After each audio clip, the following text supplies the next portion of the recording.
Hey guys, welcome back. So I'm done with the bar exam now, and so I haven't finished all my exams, but I'm halfway through. So now I have a bit more time to code, and so I want to show you what I've been working on. So what I've been working on is a blog website for just pure legal engineering. So what I want to focus on is, number one, people sharing information. So whether it's research papers like this first article I have posted here, people can create their own profile, and then they can post interesting white papers like this one of a new programming language which is being developed for lawyers. And basically, like any other social media, you can update or delete your posts and explain what the project is about. Why that's important is because a lot of these people who are working on interesting projects may want some help. So that's where the jobs tabs comes in, where basically I'll be posting jobs available. Obviously, I don't want to focus on like free jobs. I want to actually make sure that people are getting paid for their labor. So it will be things like posting jobs. So posting resources is really important for people who are applying for law tech positions, who want to know what kind of programs they need to know, who need to know what kind of things they need to know, tests and things like that. So basically there's that, and then there's contacting us about certain projects. If you want to have your own project posted, or you just want to contact us about posting jobs, here on the courses and webinars page, this is really important. I was talking to a partner at a law firm in the UK, and when I asked about the area of legal engineering, I was given an answer I didn't find quite compelling. I was told that, law firms want to hire legal engineers or law tech people, but the law tech people don't have any qualifications. So when I said, please may you elaborate on that, they said there's sort of a disconnect between the candidates they're looking for and the candidates that are applying. So the candidates that are applying are those who genuinely are interested in law tech and engineering, but the problem is that they sort of finish their legal studies midway. So first thing that they're looking for is a qualified attorney. It seems counterintuitive, and I said this didn't make sense, but it's true. They said when they look at your application and you're not licensed, so you finished law school, you're writing the bar exam, so you were doing some candidate attorney position like I'm currently doing, and you're studying and you're writing the bar. That's the first step. So you must be a qualified attorney.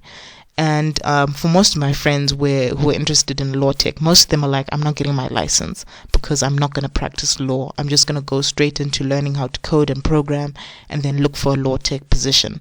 But like the partner said, if you don't have your law license, they're probably not going to ever look at your resume. Now, there's a difference between, like they said, they will overlook that qualification if you came from a really, really good university. So if you went to something like Cambridge, Oxford, Harvard, they're not going to overlook your resume if you don't have a license. So the rest of us, we're going to have to get our licenses. So that means post law school, that's doing 2 years writing bar exams and getting licenses. Then after that, there's certain programs that they expect people to know, and certain qualifications they expect people to have. So when I say programs, I mean experience. So you must have a certain level of experience, and I'm going to make a post where I'm basically going to add a new post and then explain to you the kind of things they're looking for in their applications, right? So it's things like I manage and what's the other popular one? I was using it quite recently.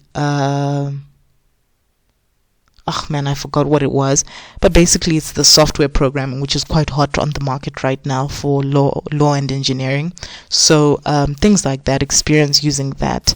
And so we've talked about qualifications with these law people, and so basically some have agreed to host free webinars and courses to get people to have the certain law tech qualifications. So there are those with licenses but don't have the necessary experience, or